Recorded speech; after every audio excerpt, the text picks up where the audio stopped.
We've handed over our food security to someone else, and they're here to help you take it back. It's the Farm2Table Direct Show with Ryan and Keith. Well, you should be asking if it's putting in why are we where we are? As opposed to then. So I think we got into the beef, as far as the fact that beef prices have went up and how much they went up on a stats thing. Let's dig into the why they're going up. Right. Exactly right. I think a lot of people want to. Yeah, you may or may not know that if you're talking about meat prices going up, that 80 to 85% of our meat is processed through just 4 companies. And I mean, the fact that, 4, you say, well, if that's the ones that are doing it, then they should be able to. The problem is that they're not the only ones out there. The problem is that they're not. If you really examine and dig into the big 4, and they've all been sued at one time or another for these monopolistic practices. Right. There is some history there. And it didn't start just in the last 5 years. A little more stats for you stat people out there, a little more history information. 1921 Packers and Stockers Act was passed by our Congress back then to ensure fair trade practices within that industry, because they felt that what was then the Big 5 had too much control. Now, not the same 5, different 5. But the Big 5 had these five processors had too much control. These 5 packing plants, so they broke. So they passed a law which said to create some fair practices and fair trade practices. Well, now here we are. 80 years later.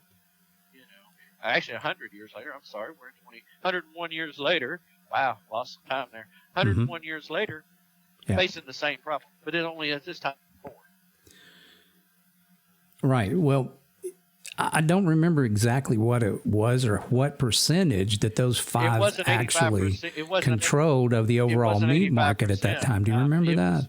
It wasn't 85%. It was far less. It was far less than that. Because, of course, in 1921, a larger percentage of the population still kind of raised their own, and they knew their local rancher, they knew their local farmer, and that was the solution to keep it under control then. And folks, we'll get into it more, but that's the solution now.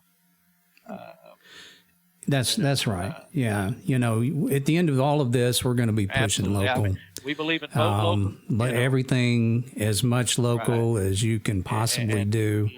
And we'll kind of unwind all of that stuff slowly as we go. But I think by the end of this show, you're probably going to see, a pretty good emphasis on why local is the way to go.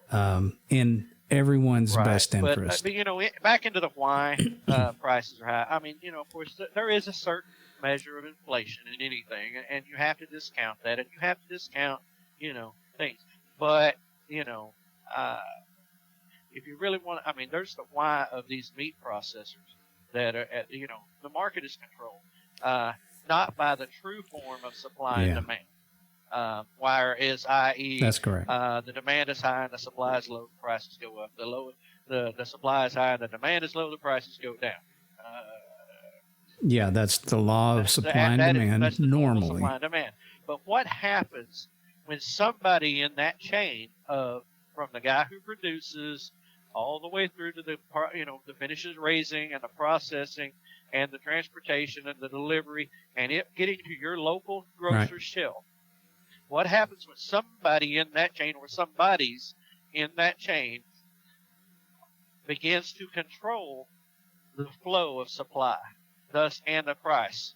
Yeah, that's the question. Folks, that's what we're facing. That's what's going on. Hey, folks, this is Keith with the Farm2Table Direct Show. If you found value in the content that we provided for you here today, we ask that you'd please consider joining our channel or at Farm2TableDirectShow.com. That is the farm, the number 2, directshow.com. Until next time, prepare for the unexpected and keep it local.